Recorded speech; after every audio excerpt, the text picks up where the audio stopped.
টাকা পেলে একটি সিঙ্গারা,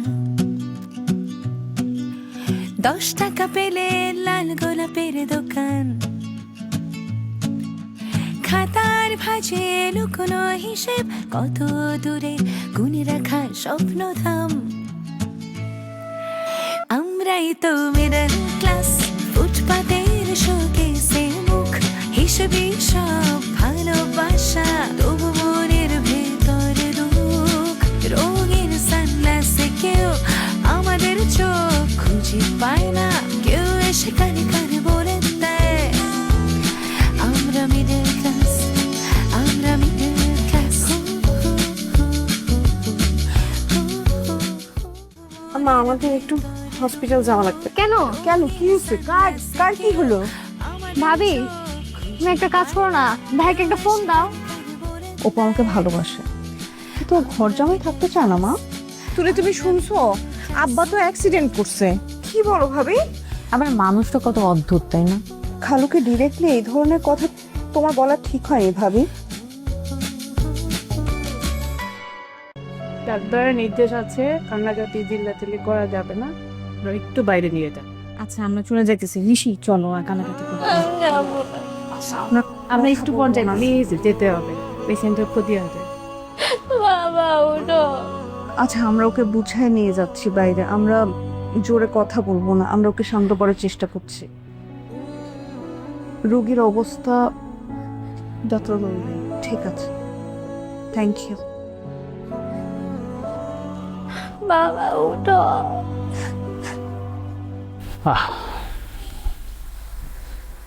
কেমন হয়েছে চা? খুব মজা হয়েছে বন্ধু। তাহলে উঠি আমি, হ্যাঁ? সন্ধ্যা ঠিক আছে, ঠিক আছে। সন্ধ্যা কিন্তু টাইম মতো চলে আসবে বন্ধু। আচ্ছা ঠিক আছে। আর এই যে বাসায় যে আইসোস, এটা কিন্তু এলাকার, আরে মেঘ না চেটে বৃষ্টি। জরি, কেমন আছো? ভালো আছে, আপনি কেমন আছেন? চিনতে পারো নাই না? স্বাভাবিক, সেই স্কুল লাইফে লাস্ট দেখা, এরপর অনেক বছরের গ্যাপ। আমি আসিফ। আল্লাহ, আসিফ তুমি তো পুরাই চেঞ্জ। আগে আসলে এরকম শুকনা কাঠে, এখন তো পুরো আমার বন্ধু পুরো হিরো হয়ে গেছে এখন। কে রে? আচ্ছা তুই বলিস না কেন জরির সাথে তোর যোগাযোগ আছে? হ্যাঁ না, এটা খুব ভালো যে তোরা পুরো সার্কেল কমিউনিকেশন মেনটেন করছিস, আমি শুধু মাঝখান থেকে ডিটাচ হয়ে গেছিলাম। আরে বন্ধু, জরি কি আর আমাকে সে আগের জরি আছে?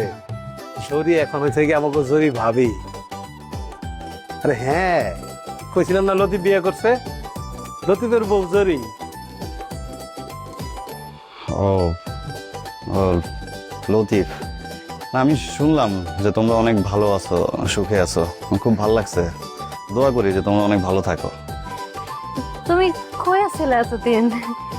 ছিলাম, আসলে অতীত এখন আর মনে করতে চাই না। একটু খারাপ সময়ের ভেতরে ছিলাম, এখন ঠিকঠাক আছে। আচ্ছা তাহলে থাকো তুমি বন্ধু, আমি যাই। হ্যাঁ, কি যাই, জরি আইলো আর বসে টাটা দে।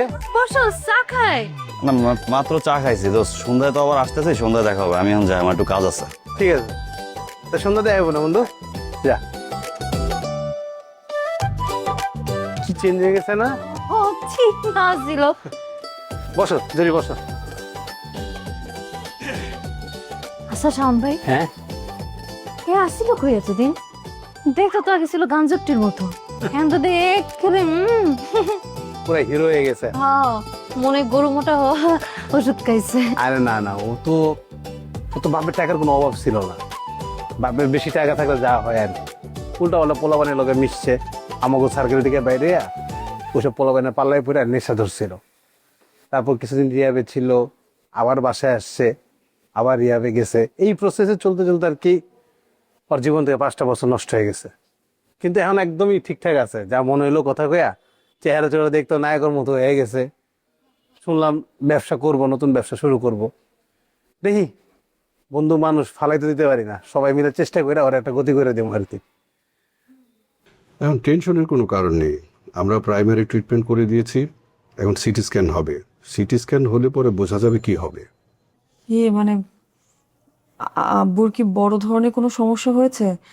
আপনি আমার সাথে শেয়ার করতে পারেন, আমি ওনার বড় মেয়ে। দেখুন উনি লং টাইম একটা বিষয় নিয়ে চিন্তিত ছিলেন। অ্যাক্সিডেন্টের পরেও সেই জায়গাটা রিকভার করেছে বলে মনে করছি না, তবে বড় ধরনের কোনো সমস্যার আশঙ্কা নেই। ইয়ে এমনিতে জ্ঞান ফিরতে কত সময় লাগতে পারে? আসলে সিটি স্ক্যান রিপোর্ট আসার আগে কিছু বলতে পারছি না। সিটি স্ক্যান রিপোর্ট আসলে বোঝা যাবে কি হয়েছে। অপারেশন কি করা লাগতে পারে? না, আপাতত অপারেশন লাগবে কি না সেটা বোঝা যাচ্ছে না। আগামীকালকে সিটি স্ক্যানের রিপোর্ট আসুক, তখন বলতে পারবো। তখন বোর্ড মিটিং বসবে, সেখানে সিদ্ধান্ত হবে ফার্দার ট্রিটমেন্ট কি হবে। আচ্ছা, তাহলে আমি আসি। Thank you. হ্যাঁ, শিওর।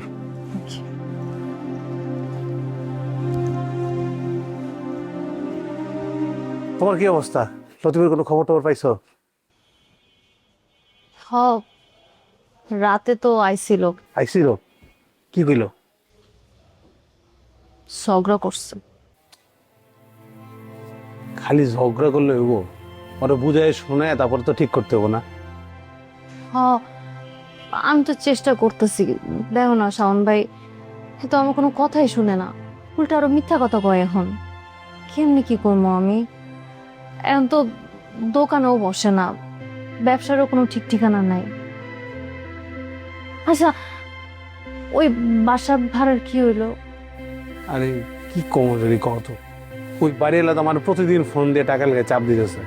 এখন আমি যে দিয়ে দিব ওটাও পারতেছি না, কিছু টাকা শর্ট আছে তো। নাহলে লতিফের টাকাটা তো আমি দিয়ে দিতে পারি। বুঝতেছি শান ভাই, হ্যাঁ? এক কাজ করো, এটা আমার বাপের দেওয়া একমাত্র স্মৃতি। বিক্রি করলে ভালো টাকা হইব, ভালো স্বর্ণ আছে। তুমি এটা বেচা যা টাকা পয়সা আছে ওখানে সব ঠিকঠাক করো, বাকিটা তোমার কাছেই রাখো। কারণ আমি যদি বাসায় নিয়ে যাই, লতিফে আবার নিয়ে নিব। তোমার কাছে রাখো, আমার লাগলে আমি নিয়ে মনে। জরি, তোমার কি মাথা খারাপ হয়ে গেছে? হ্যাঁ, মাত্র 5,000 টাকা লেগা তোমার বাপের দশ শেষ তুমি বিক্রি করে দিবা? 50,000 হইতো, 5 লাখ টাকা হইতো, তাহলে মানতাম। তুমি এটা রাখো তো, এটা নিতে পারবো না। না না না, শোনো না শাওন ভাই, খালি তো 5,000 টাকা না, এই মাসের বাসা ভাড়া বাকি, আবার এই বাসা ছেড়েও দিতে হবে এই মাসে। টাকা পয়সা না দিলে তো জিনিসপত্র আটকায় রাখবো, আর দোকানের ভাড়াটাও তো ঠিক মতো দেয় না। মোটামুটি ভালো টাকা ঋণে আসছি। তুমি এই আংটিটা বেচা ওই বাসার টাকাটা তুমি ঠিকঠাক করো, আর এই মাসের এই বাসা ভাড়া দিমু, আর বাকি টাকা তোমার কাছে রেখে দাও। জরি, এমনি আর কতদিন তুমি চালাইবা কো? আজকে না হয় বাপের দশ শেষ আংটিরা বেচে দিলা, তারপর তারপর কি বেচবা? আমি জানি না শাওন ভাই কি করে এই টাকা পয়সা নিয়ে। আমি তো জিজ্ঞাসা করলেও আমার সাথে ঝগড়া লাগাই দেয়। আমি তো কিছু বাই করতে পারি না। শাওন ভাই, তুমি একটু দেখো না, এই টাকা পয়সা নিয়ে ও কি করে? ও কি নেশা পানি কিছু করে? আমিও জানি না জরি, তবে উপরে ফোন দিছি, লতিফেও ফোন দিছি। আজকে সন্ধ্যায় আমাকে সবার বসার কথা, বসে আমরা সবাই মিলে চেষ্টা করবো লতিফের এই ঝামেলাটা কি করে ওই, মানে কেন এই মিথ্যা কথা। তাকে কখনো মিথ্যা কথা কইতোই না আমাদের লোকে, ইদানিং মিথ্যা কথা কয়, কই যায় কিছুই কয় না। টাকা পয়সা কি করতেছে আমরা কিছুই জানি না। তুমি টেনশন করো না, আজকে আমরা সব বসলে আমি চেষ্টা করব জানার জন্য, আর আমি জানলে তোমার আমি জানাবো না। তুমি আমারে জানাও। আর আমি না ওরে কইছি যে ও যদি বেশি চাপ হয়, আমি পার্লারে কাম নেই, আমি তো কাম পারি, পার্লারের কাম নেই, হে এটাও করতে দিব না। কিছু কইলেই স্যাত করে উঠে, কথাও কওয়া যায় না। তুমি একটু বুঝায় কইও। হ্যাঁ, আসলে লতিফ তোমার অনেক ভালোবাসে তো, আমি তো জানি আমাগুলো কয়। ও চায় না তুমি বাইরে কোথাও কাজ করো, ও চায় সারা জীবন তোমার রানীর মতো রাখতে, কিন্তু সিচুয়েশনটা এমন হয়ে গেছে। ঠিক আছে, বাদ দাও, আজকে আসুক, আমরা কথা কয়ে তোমার জানাবো না। হ, রানী তো বানাইছে, তাই চাকরানি। ঠিক আছে শাওন ভাই, আমি আজকে আসি, তুমি ওর সাথে একটু বুঝায় করো। হ্যাঁ, ঠিক আছে, সাবধানে যাও।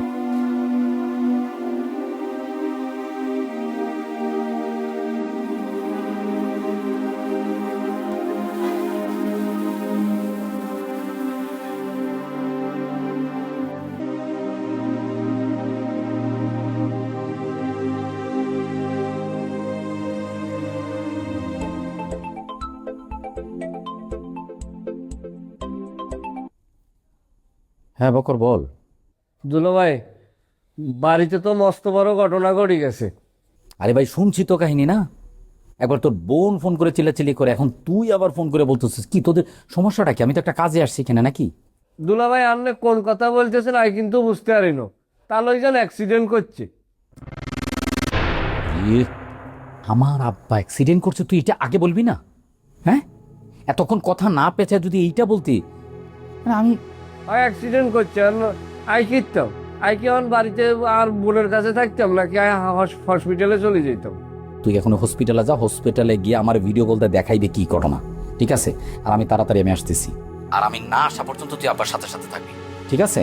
আর শোন শোন শোন, এই যত টাকা পয়সা লাগে সব টাকা তুই অফিস থেকে দিবি, ঠিক আছে? অফিসে টাকা না থাকলে তুই আমার বলবি, আমি টাকা পাঠাবো। আচ্ছা ঠিক আছে।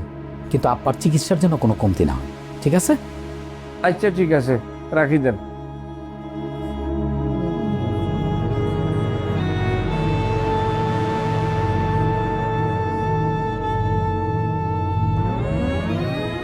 আচ্ছা আচ্ছা, একটা থ্যাংক ইউ।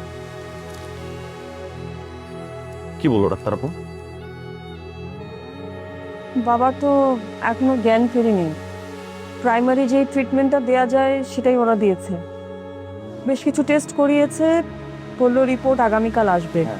কিন্তু অল ওভার বাবাকে এক্সামিন করে ওদের কাছে মনে হচ্ছে যে একটা মাইনর সার্জারি লাগলেও লাগতে পারে, সেটা রিপোর্ট দেখে শিওর হবে। আর আমাদেরকে অপারেশনের জন্য প্রিপারেশন নিতে বলেছে। হ্যাঁ, আরে হয়ে যাবে আপু, টেনশনই করো না। এখন তো এইসব অপারেশন ছোটখাটো বিষয়, বাবা একদম সুস্থ হয়ে যাবে। অপারেশন লাগলে করে ফেলবো, এটা তো জানো আপু, আমি না সবসময় বাবাকে বলছি কোনো কিছু লাগলে যেন আমাকে বলে, আমাকে যেন নিয়ে যায়। ওনার কেন বাজারে যাওয়া লাগবে? আচ্ছা অপু, প্লিজ এসব জিনিস বাদ দে তো, এখন আর এগুলো মনে করে লাভ নেই, তো যা হওয়ার হয়ে গেছে। ভাইয়াকে ফোন দিতেছি, সকাল থেকে ফোন ধরতেছে না, ফোন কেটে দিতেছে। তুই কিছু খেয়েছিস? চল না বাইরে গিয়ে কিছু খাই। আপু বাইরে না, আমি বলি তুমি বাসায় যাও, বাসায় যাও, উপরে ভাবি আছে, নিশি আছে, ওদের সবাইকে নিয়ে বাসায় যাও, খাওয়া দাওয়া করো। সারাদিন অফিস থেকে আসছো, একটু রেস্ট নিবা না? বাবার একটু জ্ঞান ফিরুক, কথা না বলেন কি? বাবা তো কথা বলতেছে না, চোখ ধরতেছে না, কি করবো? আরে বাবা তো অজ্ঞান হয়ে আছে, জ্ঞান ফিরলে না কথা বলবে। কেন মন খারাপ করছিস? কান্নাকাটি করিস না।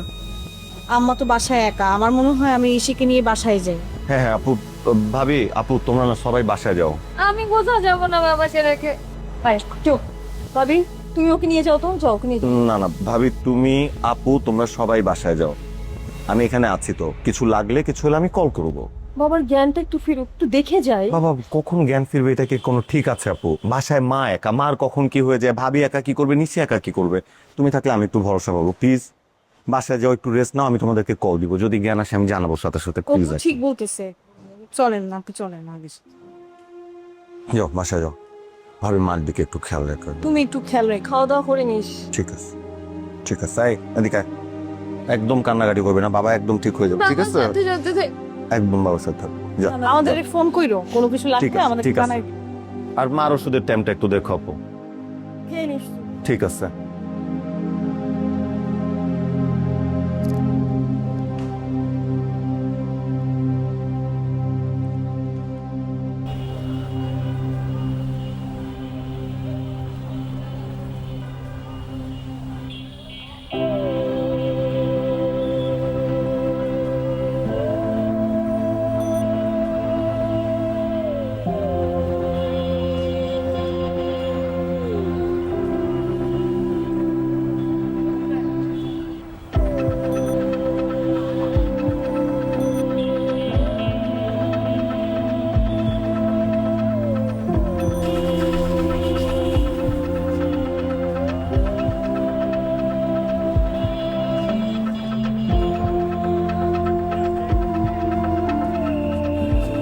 তোকে না বললাম ফোনটা রেখে দিতে? কি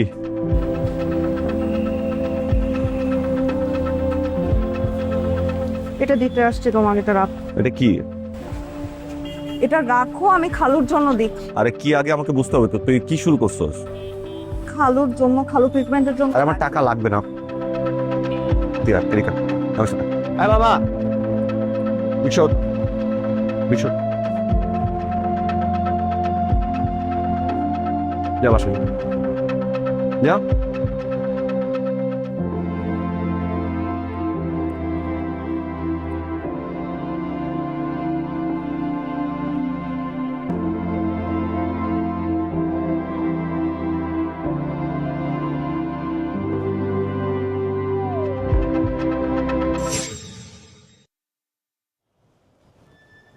কিরে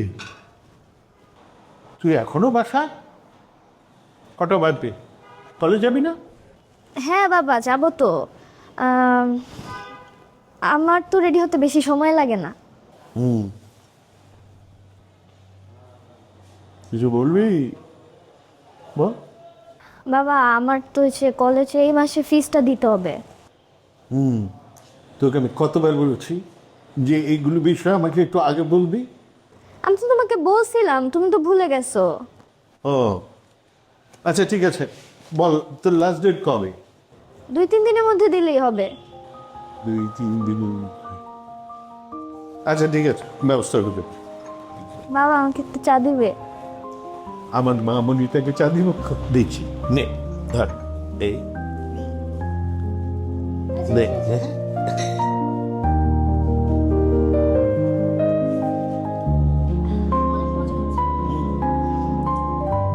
অনেক মজা না? তুই চা খাবি এটা বললে তো আমি 1 কাপ চা বানাই দিতাম, আর তুই নিজেও তো বানাতে পারিস। মা তোমার হাতে চা তো মজা হয় না। এই চাটা বানালো কে তাহলে? এটা তো বাবার হাতের চা, তুমি এই চাটা বাবাকে বানিয়ে দিয়েছো না। বাবা যখন কাপ থেকে আমার পিরিচে দিয়েছে, এটা অন্যরকম একটা স্বাদ আছে, তুমি এটা বুঝবা না। বুঝছে বাপের চামচি। যা রেডি হ।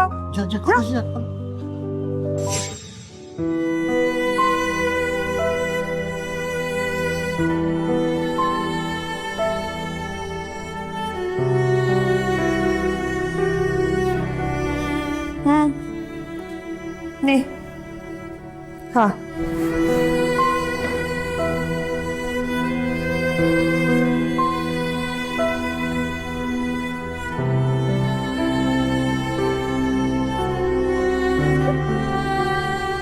বাবা কি রে, কি লুকাচ্ছিস কেন?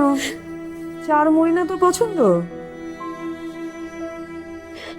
আমার পছন্দ না, বাবার পছন্দ ছিল। বাবার কাপ থেকে যখন আমাকে পিরিচে ঢেলে দিত, ওইটা আমার পছন্দ ছিল। বাবাকে ছাড়া এই চার মুড়ি আমি খেতে পারবো না। বাবার যদি কিছু হয় আমি বাঁচবো না, আমি মরে যাব। আরে ছি ছি, এরকমের কথা কেন বলছিস নিশি? বাবার কিচ্ছু হবে না, ছোট্ট একটা অপারেশন, ওটা হয়ে গেলে বাবা ঠিকই বাসায় চলে আসবে, দেখিস একসাথে বসে চা মুড়ি খেতে পারবি। কান্না করিস না। জানো আপু, বাবা যখন সুস্থ এবার আসবে, আর বাবাকে আর বাজার করতে দিব না। মবিন ভাই আর ছোট ভাই কখনো বাবাকে বাজারে হেল্প করে নাই। বাবা এবার সুস্থ আসলে আমি নিজে বাজারে যাব, বাবাকে আর কষ্ট করতে দিব না। না রে, তুই ঠিকই বলছিস, একা একা বাবার বাজার করতে তো আসলেই কষ্ট হয়। বয়স হয়েছে বাবার। ভাই কান্না করিস না, এরপর থেকে বাবা আসুক, আমি বাবাকে বাজারে হেল্প করব। আমি বাবাকে অনেক কষ্ট দিতে, বাবার কোনো কথা শুনিনি। কেন আসছি তুমি একবার জানার চেষ্টা করছো? হ্যাঁ আমি জানি, তোর বাপের অনেক টাকা, তোর অনেক টাকা, তুই টাকা দিতে আসছিস আমার বাপের চিকিৎসার জন্য। বাবা কিছু খাবা তুমি? Cancer sebum. অপারেশন করাতে কিরকম খরচ হবে ডক্টর? 6-7 লাখ তো অনেক টাকা।